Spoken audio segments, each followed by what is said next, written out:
श्री प्राणनाथ प्यारे की जय। बोलो श्री सद्गुरु महाराज की जय।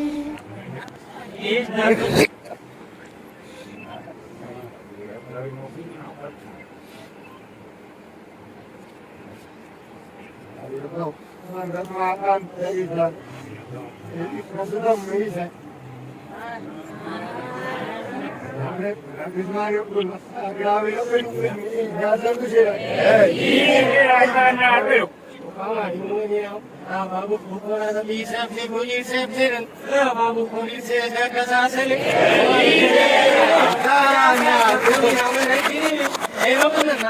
मुसलमान क्या करें क्या करें मुश्किल और अपने कार पाप ऐसा बाबू बिना रास्ते ना जमना ऐसा दूसरी दवा को तसर दूसरे बन के करो वो तेरा कुछ भी जीवित है सुखर मोना इधर भी विकास का हर पैसे ऐसा भी तेरे लग बना भाई जो आप भी आप ना आना कोई तरह का स्पॉन्सर रखे रहना वो तेरा कैसे आऊं बस રાજ્યની મહેરથી રાજ્ય જે કંઈ આપ્યું છે રાજ્ય જે સુંદર સાથને અપાવડાવે છે રાજ્ય જ કરે છે હું કશું જ નથી બરાબર અને બસ અમે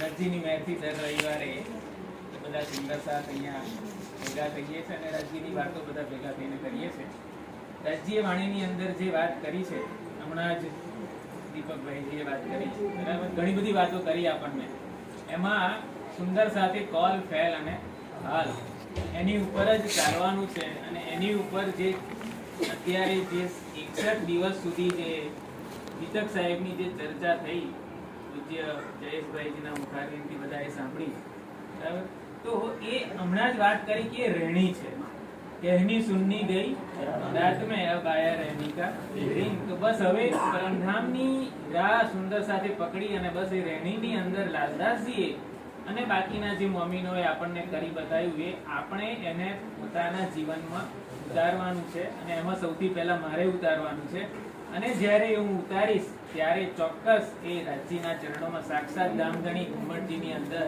વિરાજમાન છે એમાં કોઈ સવાલ નથી અને જ્યારે જ્યારે પન્નાજી જઈએ છીએ ત્યારે કંઈક અલગ જ અનુભવ થાય છે રાજ્યનો અને એ જ બતાવે છે કે સાક્ષાત રાજ્ય ઘુમટજીની અંદર વિરાજમાન છે અને એ ત્યાંથી ઘુમટજીથી રાજ્યનો હુકમ દરેક સુંદર સાથ ઉપર પહોંચે છે અને એ જ હુકમ દ્વારા રાજ્ય પોતાનું કામ કરાવે છે સુંદર સાથી અને આજે જે પ્રોગ્રામ અહીંયા કર્યો દિલીપભાઈજી મહારાજ અને બધા ખાસ તો જયેશભાઈ નરેશભાઈ અને યોગેશભાઈ આ ત્રણને ખૂબ જ અભિનંદન કે એમણે જે અહીંયા 61 દિવસ સુધી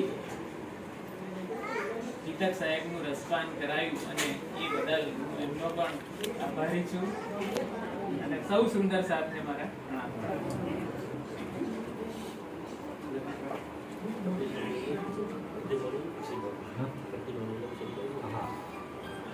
प्रणाम जी सुंदर साहब जी।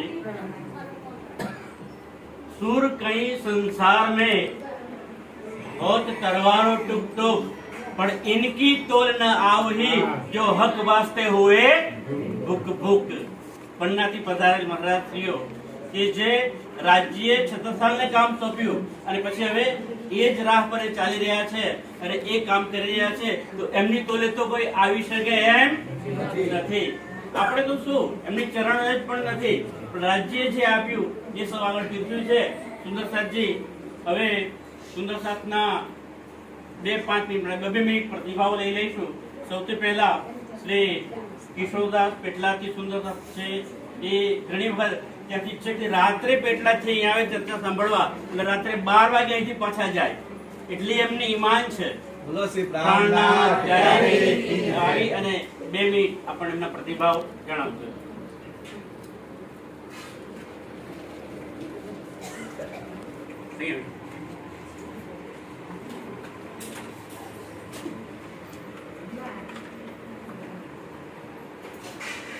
આત્મસંબંધી ત્યારે સાથે તમારા પોતાના કોટી પ્રણામ એમનાથી વધારે ઋષિ અને સર્વપતિ મહાશ્રીઓ હવે હું શું કહું કે જયેશભાઈ નરેશભાઈ અને યોગેશભાઈ અને કાંજેભાઈ આ ચારે કેટલું રસપાન આપણને રાજ્યને વિલંબવાનું ભરાયું છે અને સખત એ લોકો મહેનત કરી અને 2 મહિના લગી આપણે પાણી તો કહે છે જાગો અને જગાવો એવું એમણે કામ કર્યું છે. ત્યારે હું તો કહું છું રાજ્ય એમને શક્તિ અને આવું જાગરીનું કામ કરતા રહે. મારી વાણીને વિરામ આપું છું. બોલે પ્રાણનાથ ત્યારે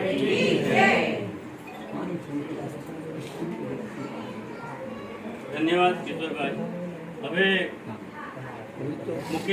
યોગેશભાઈ.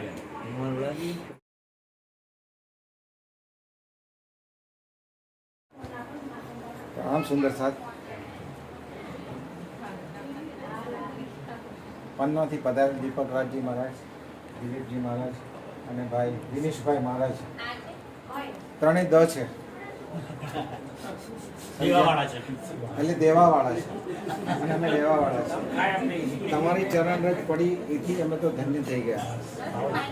દીપક રાજજી મહારાજની વાણી જ્યારે સાંભળી અમે કે રસગુલ્લાની વાત, સાહેબ 10 દિવસ સુધી મગજની અંદર રસગુલ્લા જ આવ્યા.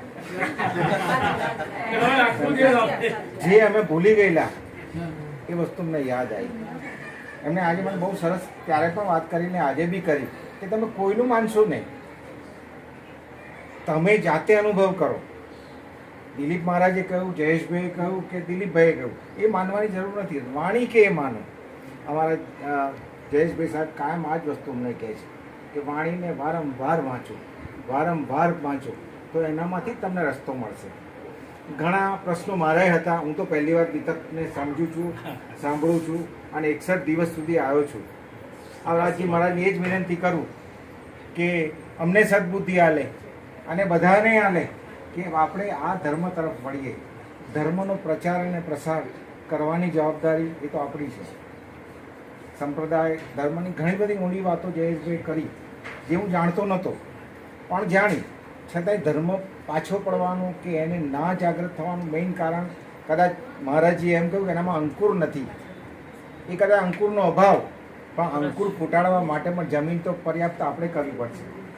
એને પાણી આપણે રેડવું પડશે, ખાદ આપણે રેડવું પડશે અને એ ખાદની જરૂર છે. મારા સુંદર સાહેબ, તમે તો બધા જાણકાર છો. હું થોડા સમયમાં એટલું સમજ્યો છું કે બહુ સુંદર ફળ બને અને વટવૃક્ષ બને એવું છે, પણ એને જરૂર છે ફક્ત એને સિંચવાની, એને પાણીની, એને ખાતરની, પણ એ જરૂર નથી. સમજ્યા? એટલે એ વસ્તુ ખાસ કરજો. હું તો એક નાનો માણસ છું, કશું બોલી શકું. બોલે પ્રાણનાથ ત્યારે ધામ કે સુંદર સાહેબજી 60 દિવસ સુધી મિત્રની જે ચર્ચા ચાલી મેં મોટા ભાગે આણંદથી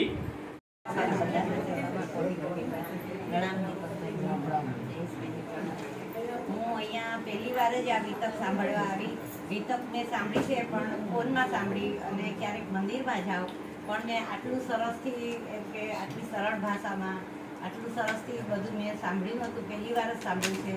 અને નરેશભાઈ, જયેશભાઈ બહુ સરસ એને સરળ ભાષામાં વિતક સંભળાવી અને બધાને દિલમાં ઉતરી જાય એવી વિતક. અને મને તો બરાબર સરસ રીતે સંભળાય છે વિતક અને સરસ મેં કરી છે.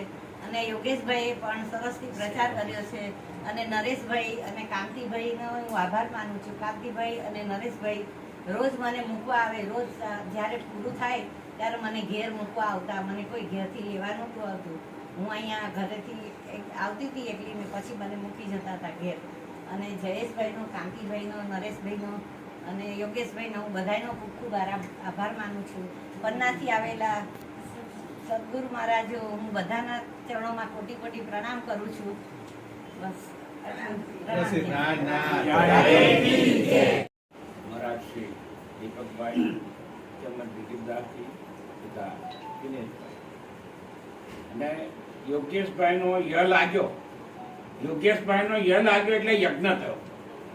આ મોટો મહાકુંભ યજ્ઞ જેવો થઈ ગયો. આજે આપણા ઘેરે પ્રસંગ હોય તો એ પ્રસંગની અંદર 25 માણસને ભેગા કરવા હોય ને તો 5-5 વખત ફોન કરવા પડે.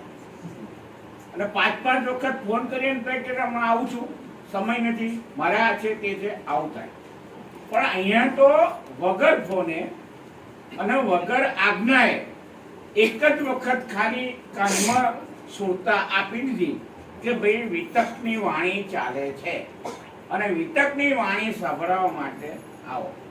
એટલે એક શાયરી મારું છું ખાલી, मेरी किस्मत में कोई ऐसी रेखाई नहीं, मेरी किस्मत में कोई ऐसी रेखाई नहीं, और किसी ने मुझे अच्छी नजरों से देखा ही नहीं.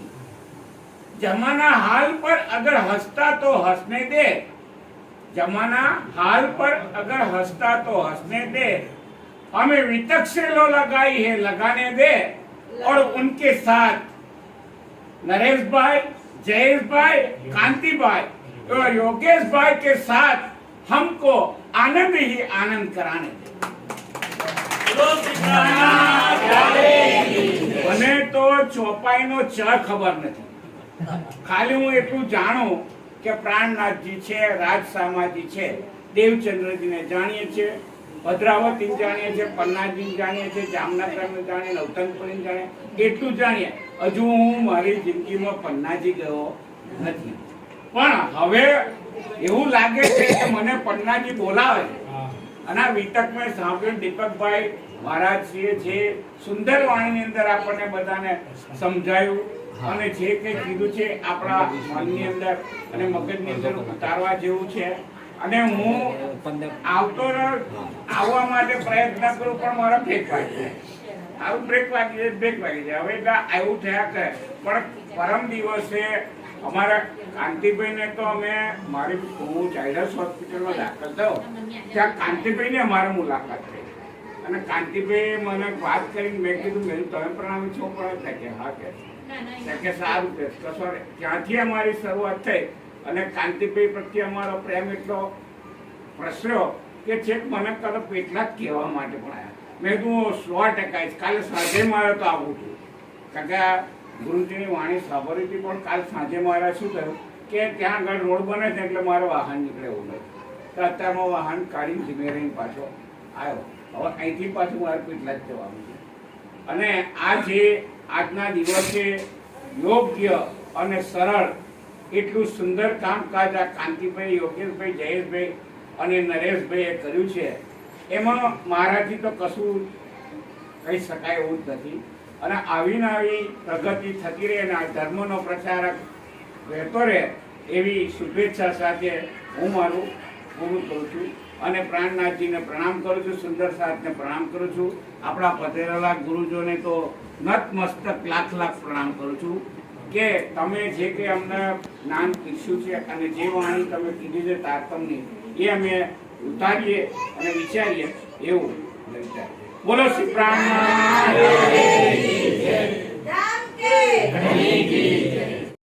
વાણીની ચર્ચા તો કરી પણ એમણે ચોપાઈ સરસ રીતે દોહરાવી, જેથી એવી રીતે ચોપાઈ બોલે કે મને તરત જ ખોલી જાય.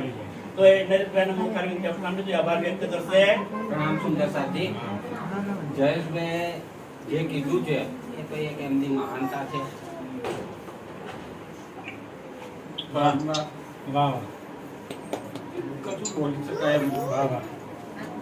બોલે પ્રાણનાથ ત્યારે કી રામ કે પૂર્ણવતી કરી લઈશું અને આવેલ મહાનુભાવોનું સ્વાગત અને એમનું સન્માન પણ કરવાનું છે. પણ મહારાજજીનો હુકમ હતો કે પહેલા પૂર્ણવતી કરી લઈએ, એટલે પહેલા પૂર્ણવતી કરી લઈશું, પછી કામ કરીશું આપણે. એટલે બધા ધૈર્યથી બેસજો.